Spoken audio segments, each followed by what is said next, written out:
So today we're gonna take our metal brooches that we have pressed our animal images into and then made more three-dimensional by pushing out the back side. We are going to take those and make our designs really pop forward by adding some black paint and doing a sort of antiquing technique. The paint is actually more of like a dark brownish black, and it's going to add some definition or contrast to our design so that you can really see the lines more clearly. So the materials that I'm going to need for this are my metal etching right here. And then I'm going to need to make sure that I grab a paper towel that I fold in half a couple times. And then I'm going to share some paint that will be out at the tables, and I'm going to have my own brush to work with.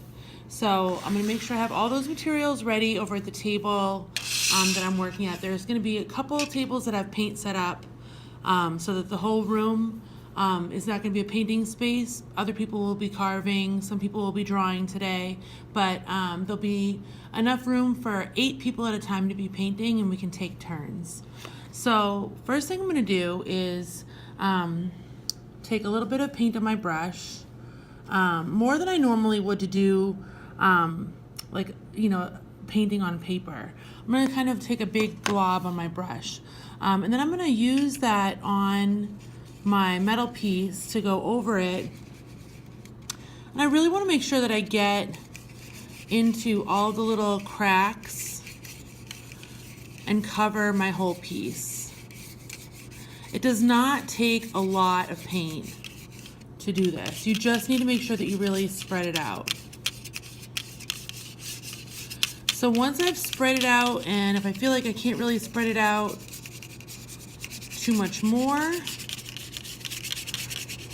kind of taking all the paint that I have and spread it as far as I can, then I'm going to take my brush and I'm going to grab a little bit more paint to finish the job. Come over here. And I want to do this kind of quickly because we're using a paint called acrylic paint, and this kind of paint is great because it'll stick to the metal and it's going to get in all those little cracks of our drawing and make our animals stand out, but it also dries pretty quickly. So we want to make sure that we don't want to speed and rush, but we want to make sure that we paint the whole animal and then have enough time to take our paper towel and then rub most of the paint back off before it dries. I folded my paper towel in half, and so that we're not super wasteful, I'm then going to take my paper towel and fold it in half again to a clean side to keep rubbing off the rest of the paint. I go in like a very gentle, round motion. It'll rub some of the gold off of the gold side and bring out some silver as well.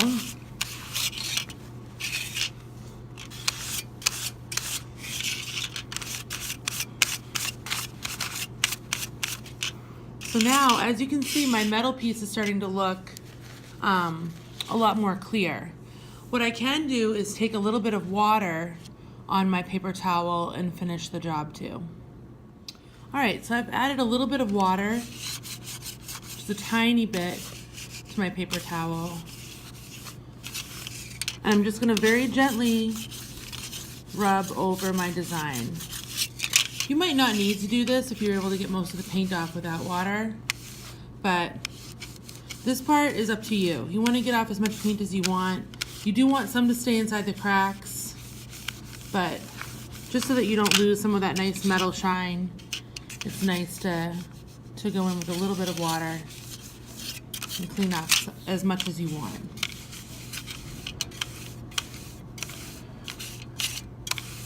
So now you can see my design a lot more clearly than before. you can still see some really cool metal shiny parts, and you can see details like in my fish, and the texture of the bear's fur, in his face some more detail is showing up. And so now I'm going to let my piece dry. I'm going to make sure that my name is on the back, so I'm going to need to make sure that I put my name on the back. And I'm going to put this over on a special table that I will show you guys so that they can dry. They should be dry by the end of the class period.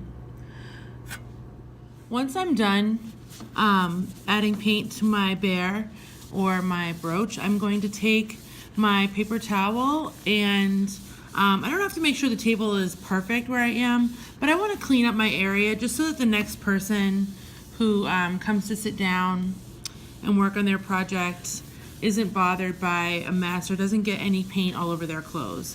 So I'm just going to take a minute to clean off my area. Once I've done that, I'm going to go get my background drawing to work on. When you're working on your background drawing or nature frame for your brooch, there are color pencils and markers at the front of the room, and I finished my nature drawing thinking about a design that kind of goes with the bear that I chose for my metal piece.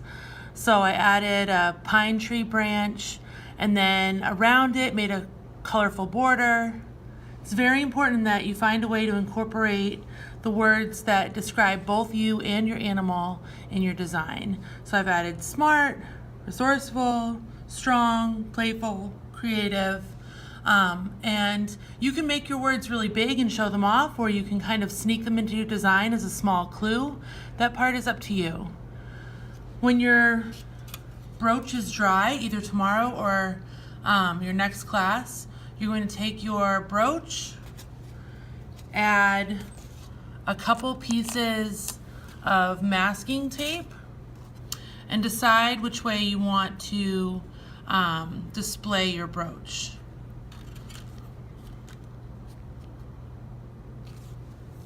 So now I've made a nice frame for my animal brooch and it's ready to display. You want to make sure that your frame, you spend enough time and thought on it that it really enhances your brooch.